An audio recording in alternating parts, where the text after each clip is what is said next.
Ladies and gentlemen, relax. This is a celebration, not a confession. Tonight, I present to you my Palace Bunny.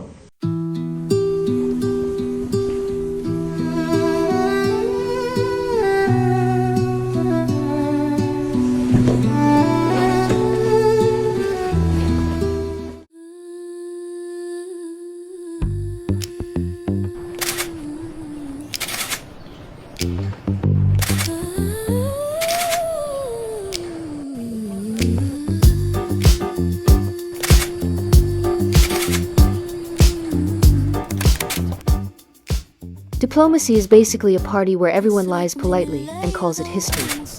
It was night, there were cameras everywhere, and the flashbulbs went off so often I started blinking in Morse code. I was SWAT officially in Amazon, which is a glamorous way of saying I was holding a gun while pretending the evening was normal. Men in suits were shaking hands like it meant something. They smiled like their teeth were on a payroll. And then I saw Henry. He had sunglasses on at night, which in any country means either agent, idiot, or romantic. Sometimes all three. He carried this huge camera on his shoulder like it was a sacred animal he'd trained to tell the truth. He wasn't filming me. He was filming the situation.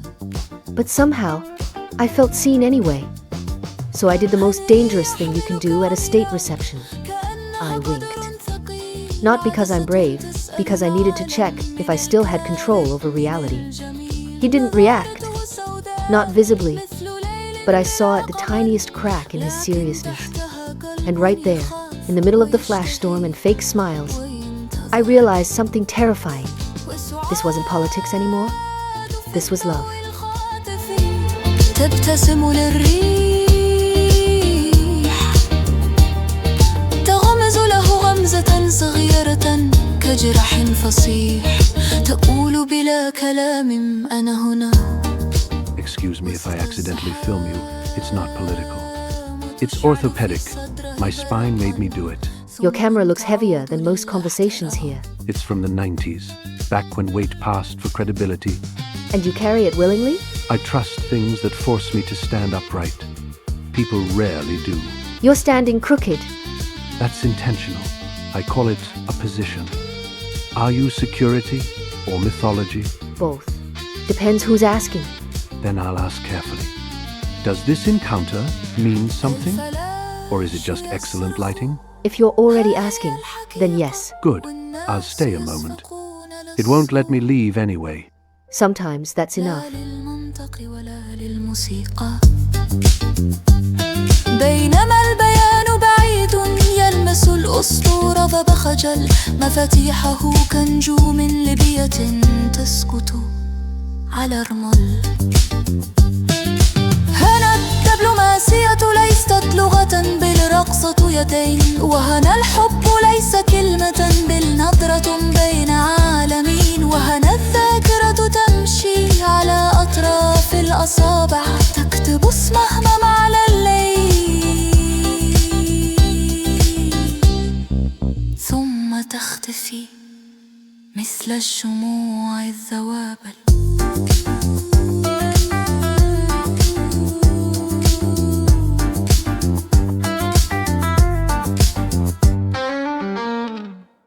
We have to treat it like a head of state.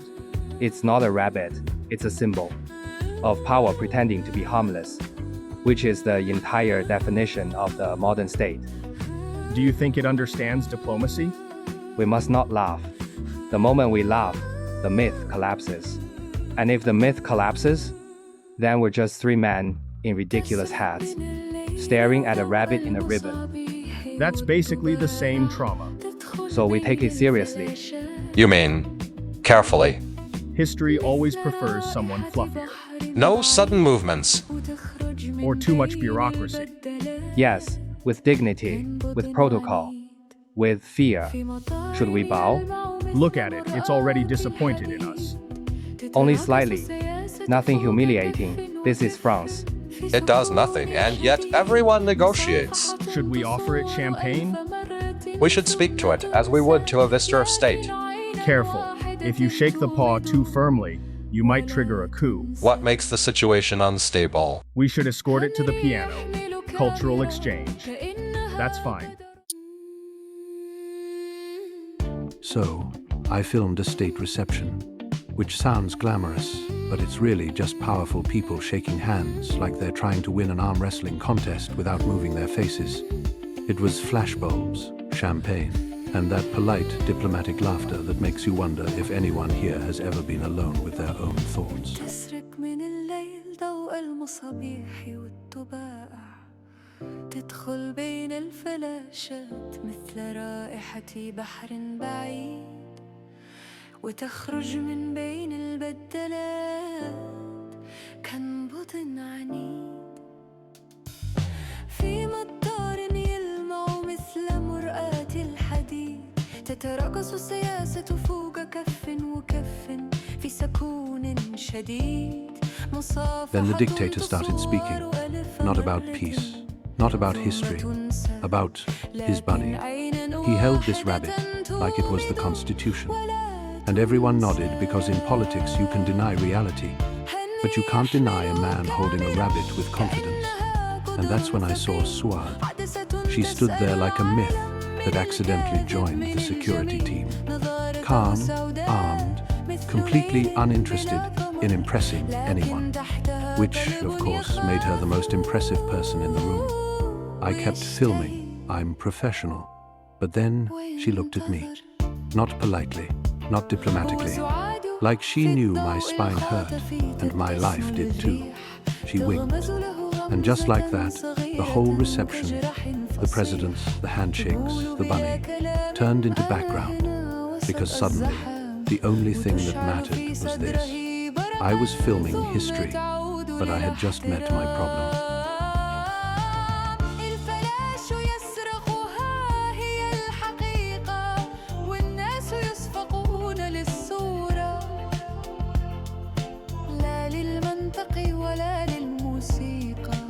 So this is how it happened.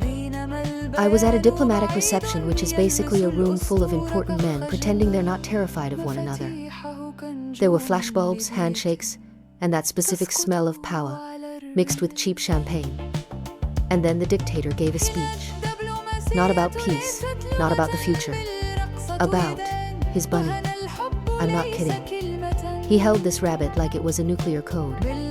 And everyone nodded because in diplomacy the first rule is never look confused, even when you are. He said we should treat the bunny like him, which is a brilliant political system, honestly.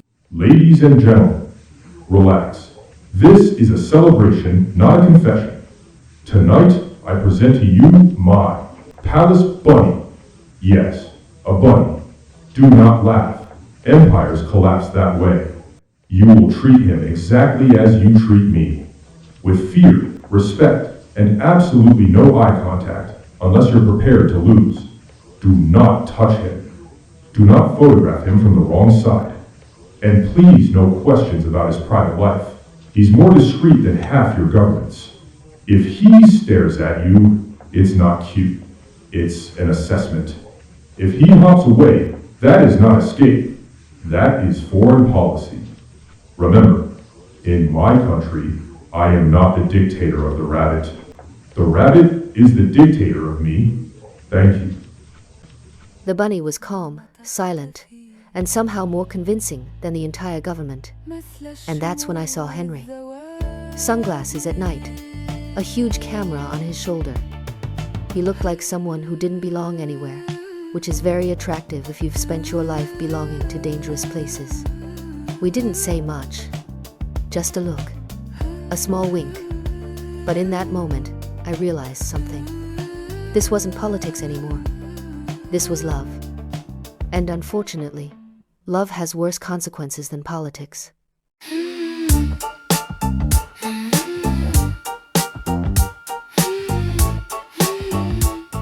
Covering foreign policy is wildlife. Not metaphorically, literally. You stand there with a camera like it's a tranquilizer gun, hoping the animal doesn't notice you're terrified. Because diplomacy isn't politics, it's zoology with better tailoring. And the world right now? It feels like the planet is arguing in a crowded restaurant where the menu is. Territorial wars, inflation, panic about artificial intelligence, border crises, misinformation, and for dessert, a vague sense that nobody's in charge.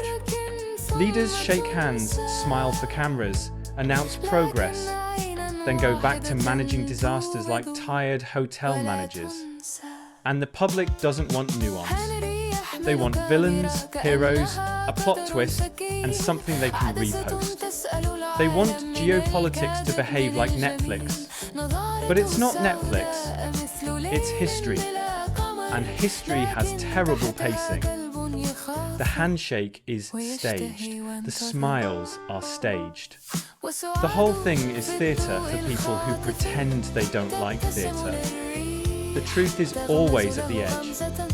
A nervous finger, a fake laugh, a guard's stare, or a dictator holding a bunny like it's foreign policy.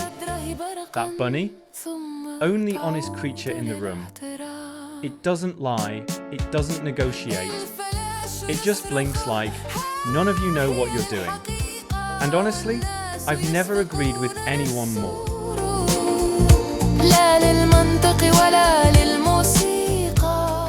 So, I guess that's it. A president, a rabbit, 3 men in hats, an Amazon in love, and 2 cameramen fighting like world peace depends on who owns the best angle. Tonight, I learned something important. Diplomacy is basically just a cocktail glass that trembles without falling. And love is standing still for 1 second, in the middle of a flash storm, and thinking, maybe this isn't only ridiculous. Maybe it's even our reality. Good night, and please treat the rabbit with respect. He had more dignity today than the rest of us combined.